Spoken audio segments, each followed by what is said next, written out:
Hey everyone, welcome to the Omri Hurwitz podcast show. Today I'm truly honored to have one of the leading journalists in tech, James Spiro, on the show.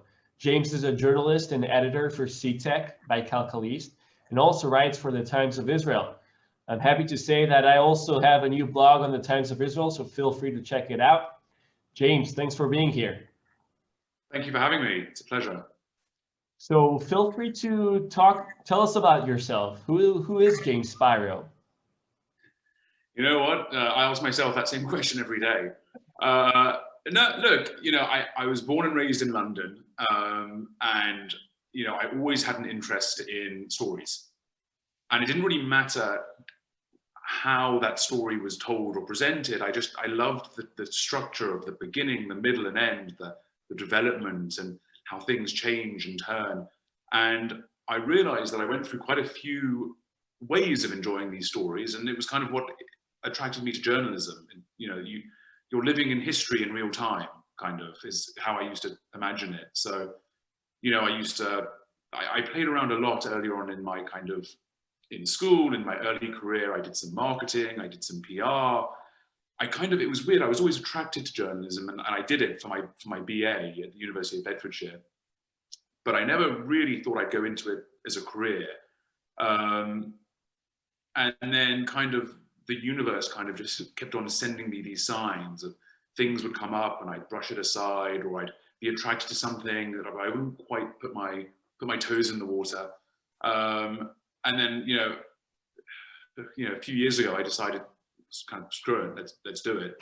And here I am ever since. I never thought I'd be writing about tech in Israel, having grown up in London as a film nerd, but here we are.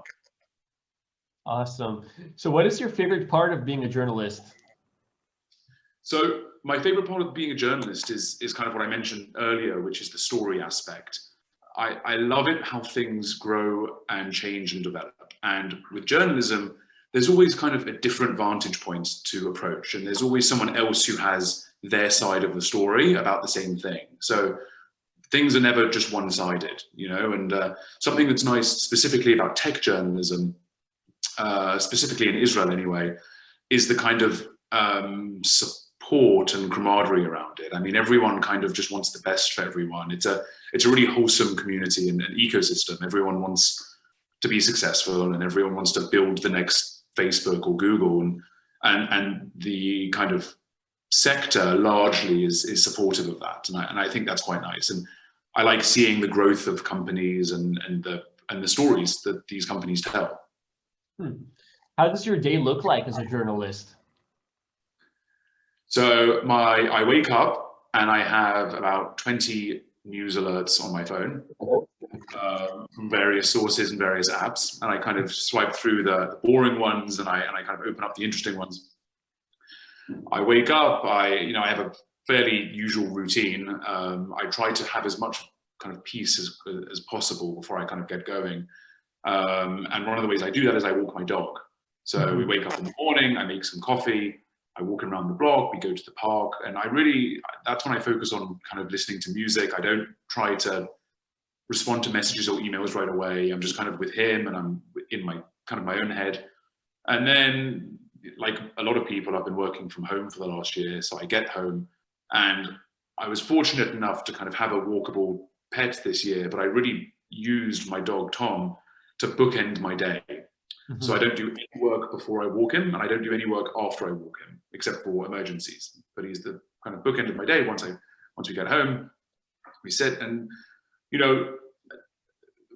one of the things about being a journalist is that in recent years, anyway, there's been a big change in the amount of journalists there are, the amount of PR professionals there are. So there's been this shift where, and I'm one of the rare few ones, but you go from, a lot of people are moving from journalism to PR. So you get a lot of people emailing you, kind of fighting for your attention and finding the stories of that day. And one of the things that I like about being a journalist is that every day it's a new story. I never know what I'm going to write about. I never know who I'm going to meet.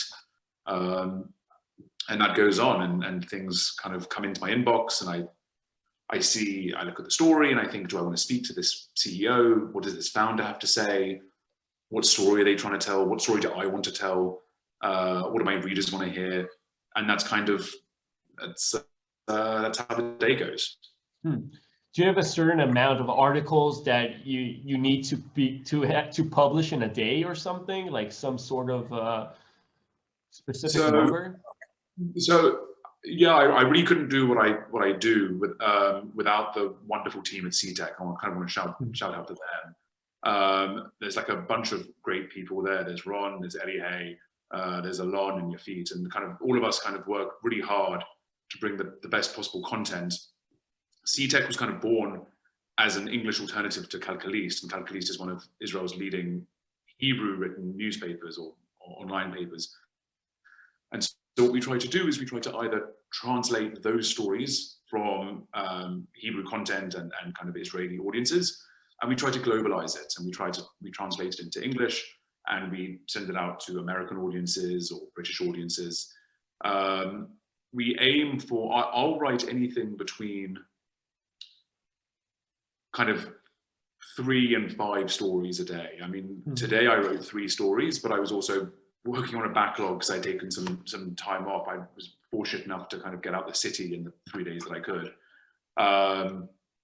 But Ctech generally, we aim for about 10 or 12 pieces a day, and that really couldn't be done without the stellar management. That helps kind of steer the ship. So how long does it take you to write an article per se? So it depends on the type of article, and it depends on the depth in which you go. So if it's a funding, and Ctech tends to be very popular, or the readers tend to find funding announcements on Ctech very popular. People love to know what's happening in the ecosystem, basically what's making money, what's being bought and sold, where the venture capitalists are looking. Funding announcements do very well, and appointments do very well. It's when we write about new management, it's when we write about changing in CEOs. Those stories generally don't take much time. They take up to kind of half an hour, 45 minutes. You might hop on the call with someone, you might get an exclusive quote. There are some longer stories that I tackle, which they tend to tackle less about news itself, but about an idea. So I might talk about something like social media. I might talk about the laws that are kind of restricting social media or restricting perceived hate speech or perceived free speech. That's when I really try and take my time, and I do a lot of research. I will speak to lawyers or futurists, and I'll speak to other leaders in industries. And that can take about a week. You know, I can work about a week on that. Something that I find, and this is just my own personal way of working, is that I speak to a lot of people every day, but I'm someone who my reading and writing is a lot stronger than my speaking and listening. So, you know, I could sit there and write and scribble down notes while I'm speaking to someone, but what I really want to do is give them my full attention when I'm speaking. So actually what I do is I spend time kind of out of work, literally transcribing every single interview that I do. And something that I do, and these interviews go on, some of them are 15 minutes and some of them are an hour. But I sit, I have a software, it's called InkScribe. You can do everything on the keyboard. And I sit and I type and I read out, and this is 5 or 6 pages of transcripts. And that's when I look and I say, right, what did they say? When did they say it? And for me, that's where the story comes from. That's amazing. So you recommend the app? Yeah, so it's a free software that anyone who's in writing or transcription you can download. It's I think it's like a freemium service, so you can download the free sample and then you can buy the license for more skills. Nice. So you have so many PR agents, you know, calling you all day long, you know, calling you probably on, leaving text messages probably on your cell phone and emails and everything. How do you differentiate between like a good story and a not so good story? Like, what are the 3 main, you know, aspects that you look in? Okay, this is going to be a great story. This one I can probably let go of.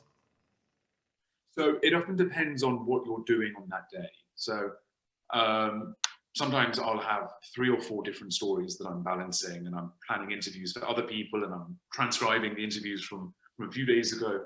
And there's just a lot on a plate, as any human has kind of work on their plate. That's when I'll get an email and I'll think, oh, that's a good story. Let me put that aside. And I want to say this to every single PR person: We do read the pitches. We do put them aside if we want to. We want to write them. If we like them, we want to write them. And sometimes I say, look, I just can't. I don't have the bandwidth to take this on right now. And this is something I had to learn a bit early on, is that you can't respond to everyone. You get so many emails in your day. You can't treat everyone. No, you can treat everyone nicely, but you can't respond to every email. Is what I'm trying to say, and it sucks, and it's something I had to learn, because I hate not responding, and I hate not giving people an answer. But it can be quite overwhelming to tackle a lot of these things.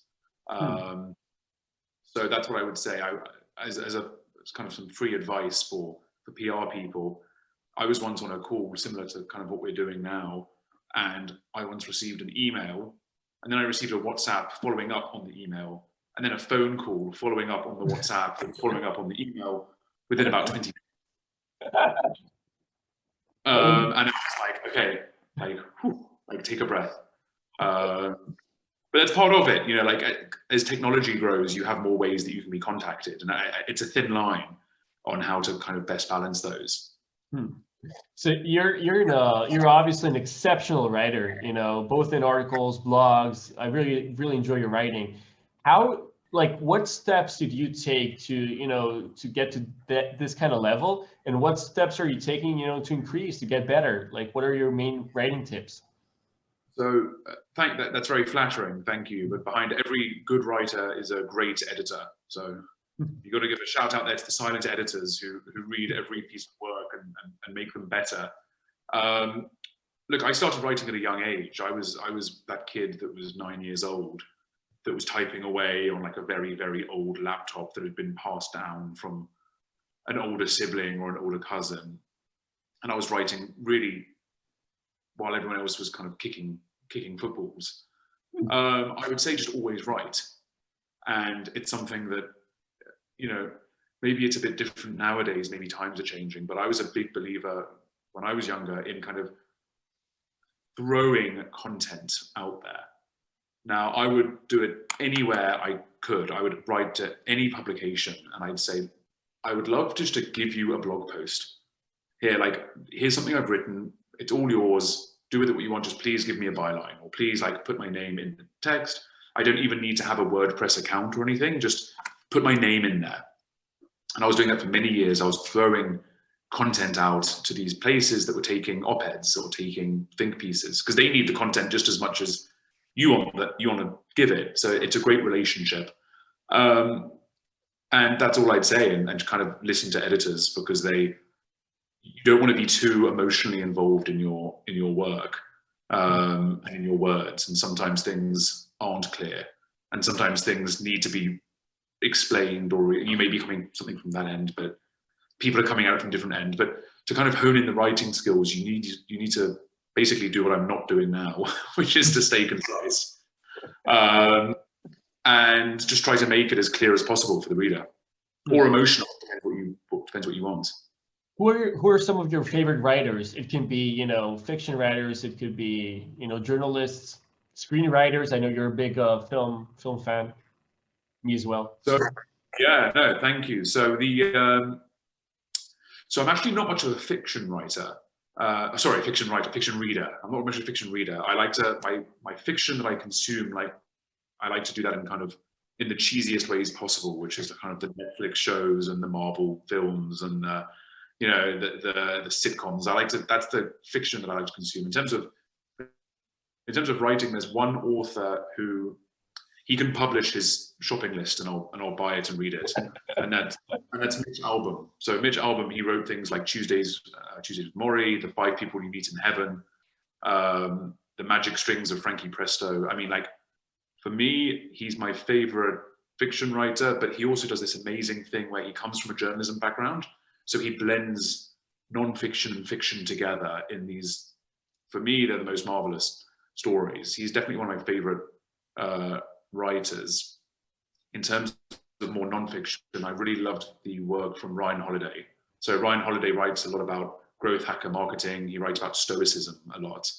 And he wrote a book a few years ago called Conspiracy, which was the amazing untold story of how Peter Thiel took down Gawker through Hulk Hogan, the Hulk Hogan case that bankrupted Gawker. Ryan Holiday is the kind of perfect person to tell that story. So I love his work as well. And who else? Those are the two that really stick out to me for now. Yeah, Ryan Holiday is amazing. He's an amazing writer. He's an amazing speaker. I love enjoying his podcast as well. You know, I think this really takes us to my next subject that I wanted to ask you. So, as a journalist, how do you relax? Because we talked about Ryan Holiday. Ryan Holiday is a big fan of Stoicism, right? It's a good way to look at things. It's a good philosophy. Is that also something that you adapt, personally? So I try. I really, really try. And I'm very aware that being stoic is not something that naturally comes to me. It's not a quality in me that's very natural. It's something that I really strive to be. I really think there's something nice about kind of being able to calmly take on any challenge and be the kind of rock in the water when the wave comes.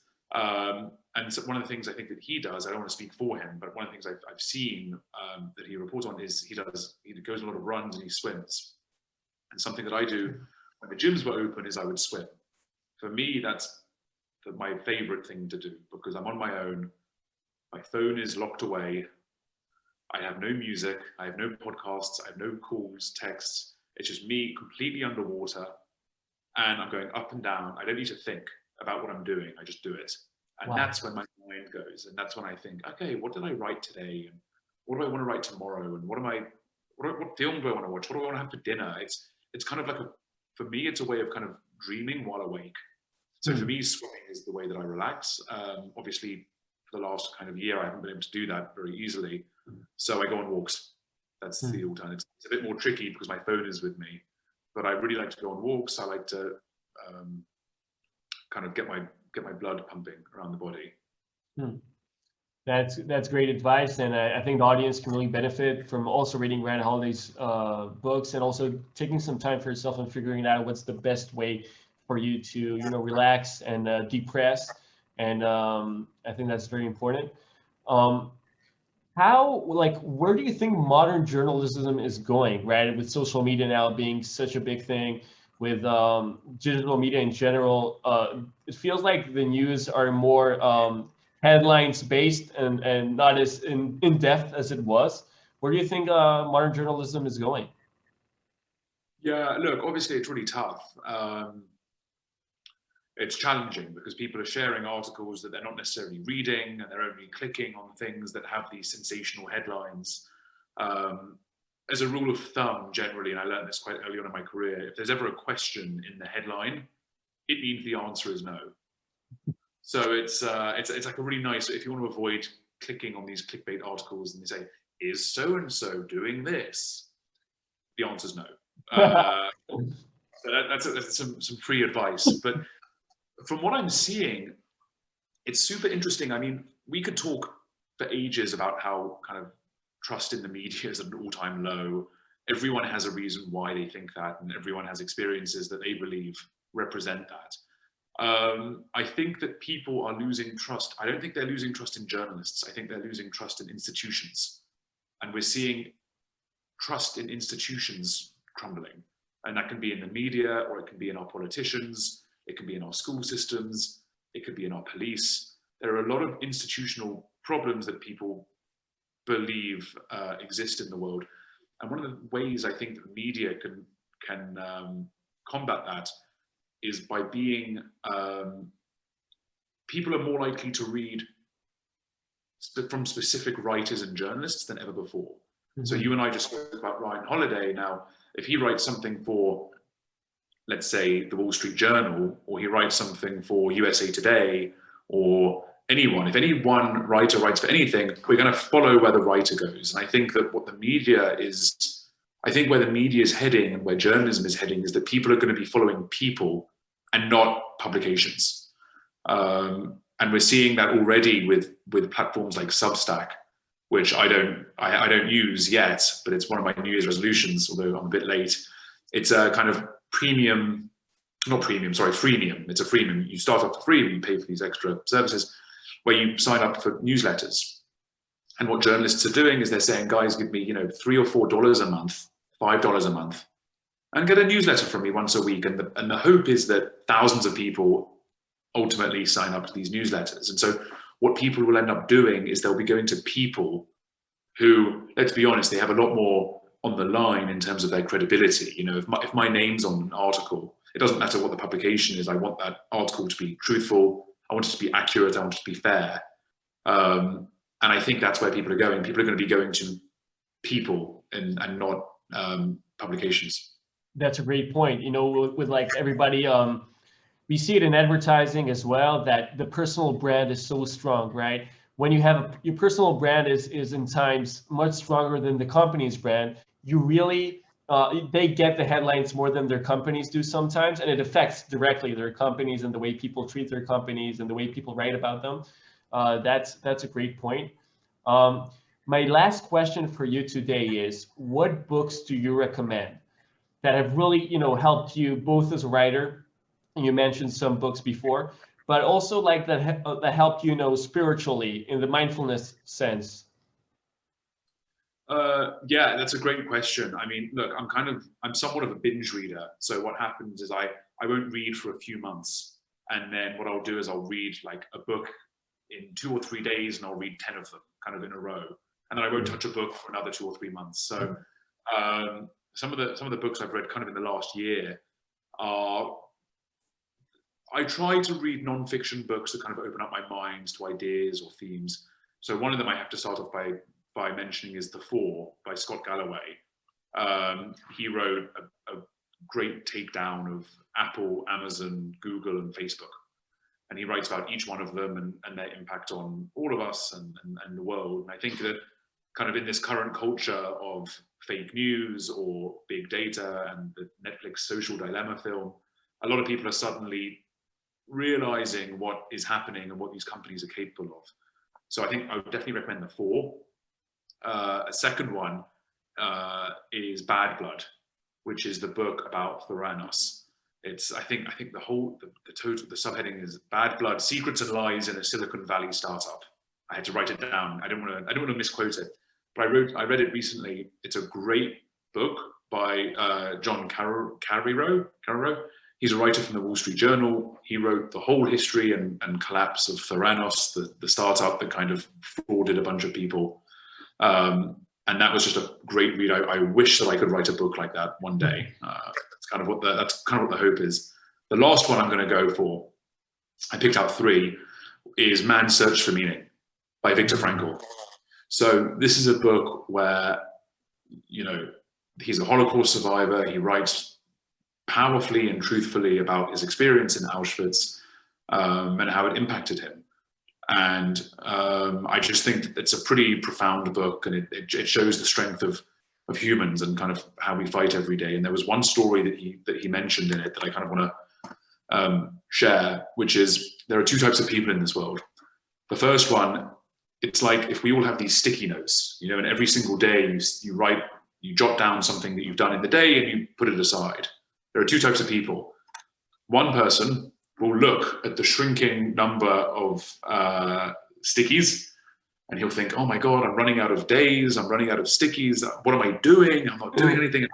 And he's looking at all of them running out. The other person will look back, and what he'll see is this pile of big stickies with memories and feelings and lessons and emotions and accomplishments. So you can either be someone who anxiously looks ahead, or you can be someone to kind of look back and think about what you've done and accomplished and grow from there. So that was one of the main lessons I took from that. And I think for me, those are the 3 books that I really, really enjoy. Those are amazing books, and I hope the audience can get a chance to read them. James, thank you so much, man, for taking the time. I highly appreciate it. Keep up the amazing work, you know, with Ctech, with the Times of Israel, with your LinkedIn posts as well.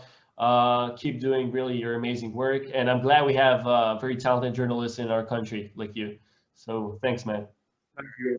Thank you very much.